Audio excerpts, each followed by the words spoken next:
បិសាចបានស្លាប់អស់ឋានជារោក៏មានអារម្មណ៍ថាអាណិតបិសាចទាំងអស់នឹងដែរព្រោះថាបិសាចខ្លះអត់មានចិត្តចង់ស្លាប់មនុស្សទេគ្រប់យ៉ាងមកពីមូសានដែលធ្វើឲ្យមនុស្សជាច្រើនខ្លាយទៅជាបិសាចបែបនេះជាយូរមកមើលឃើញនេសកោទំនឹកឃើញថាជាបិសាចម្នាក់ដែលគាត់ចង់ស្លាប់ចោលលើកមុនភ្លាមនោះមានហេរ៉ូហាស៊ីរ៉ាម្នាក់ឈ្មោះថាស៊ីណូបូចង់មកស្លាប់នេសកោចោលតែត្រូវជាយូរារាំងស៊ីណូបូសួរឋានជារោហេតុអីបានការពារបិសាចឋានជារោប្រាប់ថាគាត់ជាប្អូនស្រីរបស់ខ្ញុំតែស៊ីណូបូប្រាប់ថាការពារបិសាចអញ្ចឹងវាខុសទៅនឹងច្បាប់ Demon Slayer ជាយូក៏ប្រាប់ឋានជារោឲ្យនាំនេសកោរត់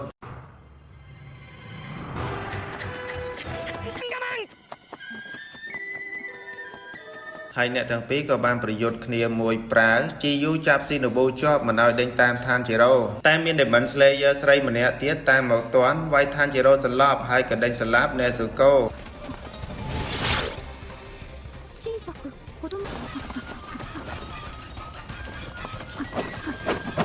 នេស៊ូកូបង្រួមខ្លួនតូច Demon Slayer ដេញកាប់យ៉ាងណាក៏កាប់អត់ត្រូវតតែសោះមានក្អែកមួយមកប្រកាសប្រាប់ថាឈប់ប្រយុទ្ធគ្នាឲ្យនាំឋានជារោនិងនេស៊ូកូទៅសាខាធំចំណែកអាក្បាលលឿងនិងអាក្បាលជ្រូកក៏មានមនុស្សជាច្រើនមកជួយផងដែរមកដល់សាខាធំឃើញមានហេរ៉ូរ៉េងហាសេរ៉ាជាច្រើននៅជុំគ្នាទីនេះដោយសារតែមានការប្រជុំហេរ៉ូហាសេរ៉ាទាំងអស់ប៉ុន្តែពួកគេត្រូវដោះស្រាយរឿងឋានជារោការពារបិសាចសិនសូម្បីតែជីយូសិស្សច្បងរបស់គាត់ក៏ពាក់ព័ន្ធដែរហេរ៉ូហាសេរ៉ាស្ទើរតែទាំងអស់សម្រេចចិត្តសម្រាប់នេស៊ូកូចោលលើកលែងតែជីយូនិងស៊ីណូបូតែស៊ីណូបូឲ្យឋានជារោនិយាយប្រាប់គ្រប់គ្នាសិនថាមូលហេតុអ្វីបានជាការពារបិសាចអញ្ចឹងក្នុងនាមយើងជា Demon Slayer ធ្វើបែបនេះគឺវាខុសទៅនឹងច្បាប់តែទោះបីជាឋានជារោបកស្រាយលម្អិតយ៉ាងណាក៏ហេរ៉ូហាសេរ៉ាភាគច្រើនមិនចង់ទុកជីវិតឲ្យនេស៊ូកូដដែលមានហេរ៉ូហាសេរ៉ាម្នាក់ឈ្មោះថាសានេប៊ីកាន់ប្រអប់នេស៊ូកូចូលមកដែលហេរ៉ូម្នាក់ហ្នឹងបានដណ្ដើមប្រអប់នេស៊ូកូពីក្រុមគ្រូពេទ្យហើយក៏ចាក់នេស៊ូកូមួយដាវទៀតឋានជារោនិយាយថាទោះបីជាហេរ៉ូហាសេរ៉ាក៏ដោយឲ្យតែធ្វើបាបអូនស្រីគាត់មិនលើកលែងឲ្យដាច់ខាត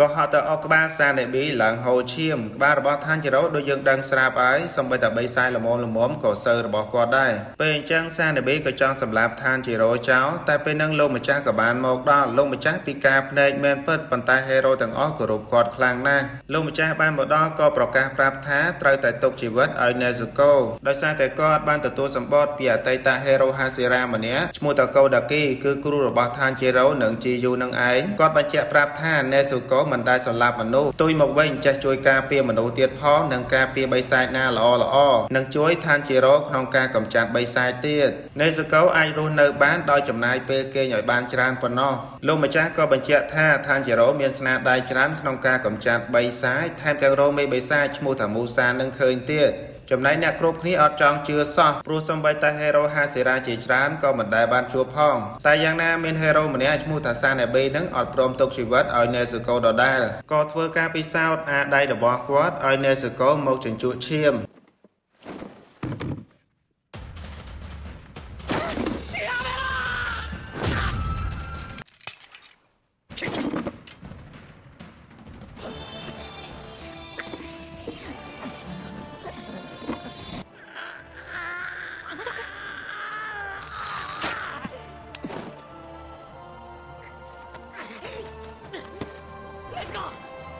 នេស៊ូកូក្នុងទម្រង់ជាបិសាចមែនប៉ុន្តែនៅចាំបងប្អូនរបស់គេទាំងអស់ជាពិសេសឋានជារោដែលតែងតែបដូរជីវិតការពាររូបគេរហូតទីបំផុតក៏ងាកមកចេញអត់ខ្ចីបើឈាមហើយលទ្ធផលក៏បានចេញមកលោកម្ចាស់ក៏សម្រេចចិត្តឲ្យនេស៊ូកូរស់នៅបន្តនិងចូលរួមកម្ចាត់បិសាចដូចជា Demon Slayer ដែរ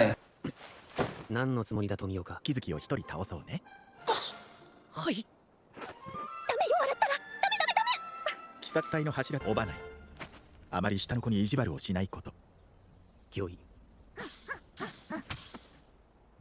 ក្រុមគ្រូពេទ្យក៏បានយកឋានជារោមកព្យាបាលពេលហ្នឹងក៏បានជួប Demon Slayer ស្រីម្នាក់ដែលប្រឡងចំនួនឋានជារោដែរឋានជារោចូលមកដល់បន្ទប់ក៏សប្បាយចិត្តខ្លាំងណាស់ព្រោះតែឃើញមិត្តភ័ក្តិរបស់គេសិតតែនៅរស់ទាំងអស់តែអាក្បាជូករៀងធ្ងន់ជាងគេបន្តិចសំបីតែកំរើកហ្នឹងក៏អត់រួចផងអ្នកទាំង3ត្រូវសម្រាប់ព្យាបាលរបួសនៅទីនេះនិងវឹកហាត់បន្តទៀត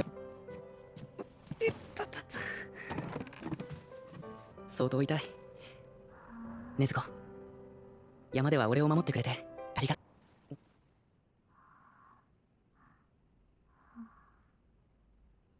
そうか ការប្រជុំ Hero Hasera ក៏បានចាប់ផ្ដើមស្ដីអំពីចំនួន3សាយកាន់តែកើនឡើងនិងជួយបណ្ដុះបណ្ដាល Demon Slayer ចំនួនក្រោយៗឲ្យកាន់តែមានសមត្ថភាពដើម្បីរួបរวมគ្នាកម្ចាត់មេបិសាច Musan ចំណែកខាង Tanjiro កំពុងតែសម្រាប់ព្យាបាលក៏មាន Hero ម្នាក់មកលេងគាត់មានឈ្មោះថា Murata ម្នាក់ដែលជួយប្រយុទ្ធគ្នាក្នុងភ្នំបិសាចជាមួយពេញពីងអីហ្នឹងឯងបន្ទាប់មក Shinobu ក៏មកប្រាប់អ្នកទាំងអស់គ្នាឲ្យត្រៀមវឹកហាត់ឡើងវិញការវឹកហាត់មានដូចជារៀនប្រើល្បឿនឲ្យកាន់តែលឿនដណ្ដើមកែវថ្នាំអ្នកដែលចាញ់ត្រូវគេជះទឹកដាក់មករត់គេចពីការចាប់របស់គេឲ្យរួចនិងដេញចាប់គេឲ្យបាននិយាយទៅវឹកហាត់យ៉ាងណាឲ្យមានល្បឿនកាន់តែលឿននឹងឯងការប្រើប្រាស់ដង្ហើមលើកទម្ងន់និងរត់ល្បឿនអីជាដើម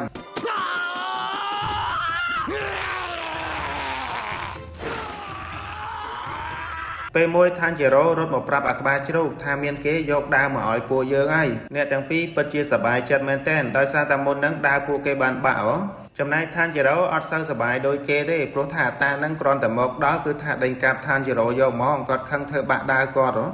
អាក្បាជ្រូកបានដាវពីដើមពេលដែលគាត់កាន់ទៅចេញពណ៌ស្រស់ស្អាតមែនទែនតែមានណាអាក្បាជ្រូកបែរជាយកដុំថ្មវាយវាបំបែកធ្វើឲ្យដូចម៉ូដដើមរបស់គាត់ទៅវិញ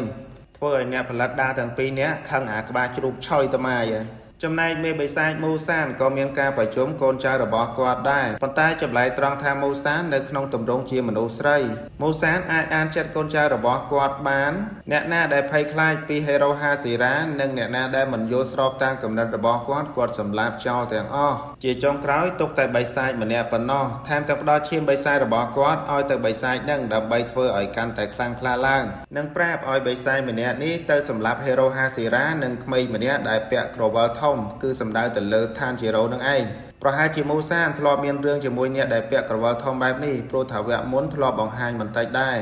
ចំណែកក្រុមរបស់ Tanjiro លោកម្ចាស់ឲ្យទៅបំពេញការងារមួយនៅលើរថភ្លើងជាមួយ Hero Hasera ម្នាក់ឈ្មោះថា Rengoku ដោយសារតែនៅលើរថភ្លើងមានមនុស្សបាត់ខ្លួនច្រើនសរុបអស់40នាក់ជាងហើយការងារមួយនេះស្នើដោយ Shinobu នឹងឯងព្រោះថា Tanjiro ស័ក្តិសមជាងគេខំប្រឹងវឹកហាត់និងមានឆន្ទៈក្នុងការស្រឡាប់មេបិសាច Musan ទៀតអញ្ចឹងហើយបេសកកម្មមួយនេះស័ក្តិសមសម្រាប់ក្រុមរបស់គេបំផុតដើម្បីឲ្យមានបទពិសោធន៍កាន់តែច្រើនឡើង腰抜けなので戦いの場に持っていくしじゃあまた怪我ったら頼むねこの世にどうでもいいことなんてないと思うよじゃあまたいつかTanjiro លាអ្នកគ្រប់គ្នានឹងលា GU ផងដែរហើយក៏និយាយអរគុណ GU ដែលជួយជីវិតគាត់និងប្អូនស្រីរបស់គាត់ GU និយាយថាបើសិនជាចង់អរគុណគាត់ធ្វើការងារមួយនេះឲ្យបានល្អទៅទុកជាការអរគុណគាត់ហើយនិងបញ្ជាក់ប្រាប់ Tanjiro ថាយើងជា Demon Slayer ត្រូវតែកម្ចាត់បិសាចហើយហាមចាត់ទុនឲ្យសោះហើយពួកគេក៏បានលាក្មេងៗផងដែរអ្នកទាំង3ក៏បានមកដល់ចំណតរថភ្លើងអាក្បាជ្រូកដូចមនុស្សព្រៃចូលក្រុងអញ្ចឹងមានណាក៏ត្រូវប៉ូលីសដេញចាប់គ្មានជំរឿក៏រត់ពួនសិនរថភ្លើងចេញទៅពួកគេរត់ទៅឡើងជិះពីក្រោយいても行くしかないよ勝負だ突然ですねバカ俺たちも行こうタンジロー命レイジចំណែក Hero Hasera បានចូលទៅក្នុងរថភ្លើងបាត់ហើយយើងអត់ដឹងថារថភ្លើងតែមួយឬក៏រថភ្លើងផ្សេងគ្នាទេរឿង Demon Slayer Season 1 យើងចប់ត្រឹមហ្នឹងអ្នកទាំងអស់គ្នាជួបគ្នា Season 2 Bye bye 一番安全なんじゃこれでいい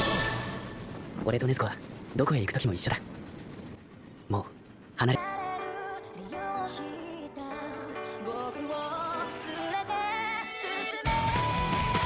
兄ちゃんが助けてやる自分たち無駄俺はお前を逃がさないどこへ行こうと絶対に俺たちは一緒に行きます離れ離れにはなりません俺と禰豆子の絆は誰にも引き裂けない